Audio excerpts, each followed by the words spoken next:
Hello friends, welcome back to electrical topic. तो electrical topic में आज फिर से आपका स्वागत है। आज हम क्वेश्चन नंबर 41 से स्टार्ट करने जा रहे हैं। अगर आपने 41 से पीछे वाले क्वेश्चन नहीं किए हैं तो उसके लिए वीडियो को डिस्क्रिप्शन बॉक्स में उसका लिंक मिल जाएगा। और अगर आप इस चैनल पे नए आए हो तो प्लीज़ चैनल को जरूर सब्सक्राइब करें, क्योंकि ऐसी ही नॉलेजेबल वीडियो डेली की डेली आपको 10 क्वेश्चन इस चैनल पर आपको मिलते रहते हैं। तो प्लीज़ सब्सक्राइब। तो 41 क्वेश्चन जो हैं, प्रदर्शित परिपथ पी और क्यू के बीच, मीन्स की पी और क्यू के बीच समतुल्य धारिता है, मीन्स की टोटल इसमें कैपेसिटेंस जो ज्ञात करनी है।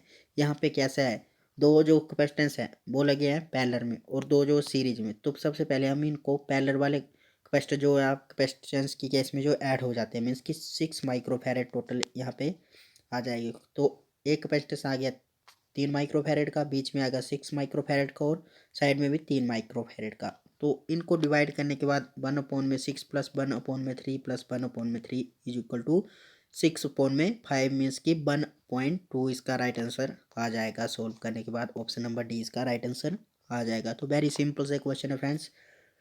तो नेक्स्ट क्वेश्चन भी सिंपल सा क्वेश्चन है। निम्न में से गलत कथन को खोजिए, मीन्स की गलत ढूंढना है आपको, रॉन्ग।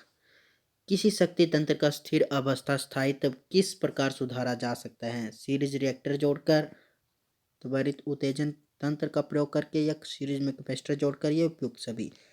तो फ्रेंड्स मैं बता दूं, अगर हम सीरीज में कैपेसिटर जोड़ दें तो उससे जो होगा वो क्या होगा, मीन्स कि किसी शक्ति तंत्र का स्थिर अवस्था स्थायी सीरीज कैपेसिटर जोड़कर जो उसको सुधारा जा सकता है। मीन्स की सीरीज रिएक्टर सीरीज में लगाकर दोष धारा, मीन्स की दोष धारा को सीमित करता है, मीन्स की कम जो मीन्स की रोक के रखता है, तथा पैरेलल में लगाकर इसकी फेरेंटी प्रभाव जो वो कम हो जाता है। तो मीन्स की ऑप्शन नंबर सी इसका राइट आंसर आ जाएगा, सीरीज कैपेसिटर जोड़कर।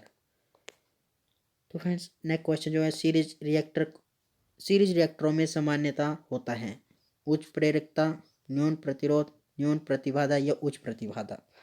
तो फ्रेंड्स सीरीज रिएक्टरों में जो पाया जाता है वो पाया जाता है उच्च प्रतिबाधा, मीन्स की हाई रेजिस्टेंस जो उनमें पाया जाता है सीरीज रिएक्टरों में।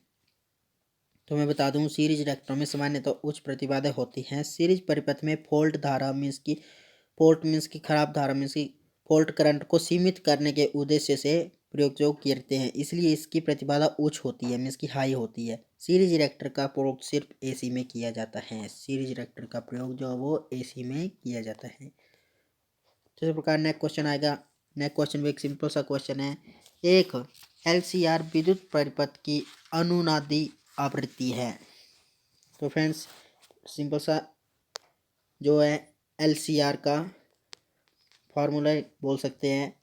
तो एलसीआर का जो फार्मूला होता है वो होता है 1/2π√LC। ये इसका डी इसका राइट आंसर आ जाएगा। तो नेक्स्ट क्वेश्चन भी एक सिंपल सा क्वेश्चन है लेकिन न्यूमेरिकल टाइप है। निम्नलिखित सर्किट में बिंदु ए और डी के मध्य प्रेरक इंडक्टेंस क्या होगा? ये कोयले हैं, 3 कोयले दिए, इनका टोटल इंडक्टेंस आपको याद जो करना है। तो इंडक्टेंस में जो है 1/में total inductance is equal to 1/L1 plus 1/L2 plus 1/L3। तो इस प्रकार ये सॉल्व होगा। तो यहाँ पे 3 है, 3 इंडक्टेंस है, 1/3 प्लस 1/3 प्लस 1/3 और तीनों का एलसीएम 3 आ जाएगा। ऊपर में 3 मीन्स की डिवाइड करके 1 इसका राइट आंसर आ जाएगा। तो option number A 1 Henry is right answer इसका आएगा। ऑप्शन नंबर ए सॉल्व करने के बाद जो आएगा।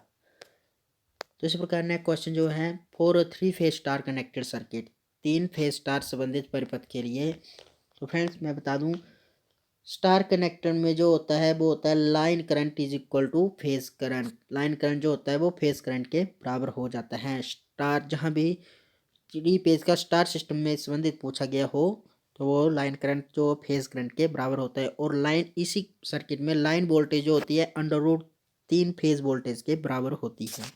तो एक ही क्वेश्चन से 2 क्वेश्चन क्लियर होते हैं। तो नेक्स्ट क्वेश्चन जो है 47, किसी विशुद्ध धारिता पर प्रत्यावर्ती विद्युत वाहक बल मीन्स की ईएमएफ इस प्रकार लगाया गया कि धारिता प्रतिघात 10 ओम हो जाए। आवृत्ति यदि दुगनी कर दी जाए तब प्रतिघात हो जाएगा 10 ओम, 20 ओम, 5 ओम या 2.5 ओम। तो फ्रेंड्स इसका जो राइट जो आंसर आएगा वो आएगा ऑप्शन नंबर सी 5 ओम। अगर फ्रेंड्स आप इस चैनल को फुली सॉल्व चाहते हैं तो प्लीज़ कमेंट करके जरूर बताएं। तो नेक्स्ट क्वेश्चन जो है, नेक्स्ट क्वेश्चन में सिंपल सा क्वेश्चन है, परिपथ एसी हो या डीसी, किसी इलेक्ट्रॉनिक कंपोनेंट से प्रवाहित धारा का परिणाम घटाने में सबसे प्रभावी होता है। तो सबसे प्रभावी क्या होता है? रजिस्टेंस, क्योंकि रजिस्टेंस जो वो करंट के रास्ते में बाधा उत्पन्न करते हैं, चाहे वो करंट एसी करंट हो या डीसी करंट हो, रजिस्टेंस जो बाधा उत्पन्न करेगा ही करेगा। तो एसी और डीसी में दोनों में इस प्रकार जो कैपेसिटर भी जो थोड़ी सी बहुत जो करंट कम करता है, लेकिन कैपेसिटर टोटली एसी पर वर्क करता है, तो इसका राइट आंसर नहीं आएगा। तो रजिस्टेंस इसका बिल्कुल राइट आंसर आ जाएगा। तो 49 जो क्वेश्चन है, a simple capacitor consist two of to plates separated by, means कि एक सरल कैपेसिटर में दो प्लेटें होती हैं जो निम्नलिखित द्वारा पृथक रहती है, मीन्स कि पृथक मीन्स कि अलग रहती है। एक रेजिस्टेंस के द्वारा, एन इंडक्टर, और डाइलेक्ट्रिक पैराविद्युत मीन्स कि ए कंडक्टर। तो फ्रेंड्स मैं बता दूं, इसका जो राइट जो आंसर आएगा वो आएगा एन इंडक्टर, मीन्स कि एन इंडक्टर नहीं आ सकता है फ्रेंड्स। इसका राइट जो आंसर आएगा ऑप्शन नंबर सी, और डाइलेक्ट्रिक पैराविद्युत के जो पृथक रहती है, क्योंकि फ्रेंड्स बुक में तो बी दिया है लेकिन ये नहीं होगा, क्योंकि सी जो है एक सरल धातु में दो प्लेट जो विद्युत रोधी पैराविद्युत द्वारा अलग की जाते हैं, क्योंकि फ्रेंड्स यह विद्युत ऊर्जा को एकत्र करने वाला, आवश्यक पड़ने पर विसर्जित करने वाला यंत्र है। यह अधिक विद्युत ऊर्जा की मात्रा को अपेक्षाकृत छोटी सतह पर जो है एकत्रित करता है, मीन्स की इकट्ठा करता है। तो ऑप्शन नंबर सी इसका बिल्कुल राइट आंसर आ जाएगा। तो आज का फाइनल क्वेश्चन जो है, power factor of a pure inductor is, शुद्ध विशुद्ध प्रेरक का पावर फैक्टर होता है। वेरी सिंपल सा क्वेश्चन है फ्रेंड्स। ऐसे ही क्वेश्चन जो है कॉम्पिटिटिव एग्जाम में पूछे जाते हैं, तो इसके क्वेश्चन के बारे में थोड़ा सा और बताऊंगा मैं।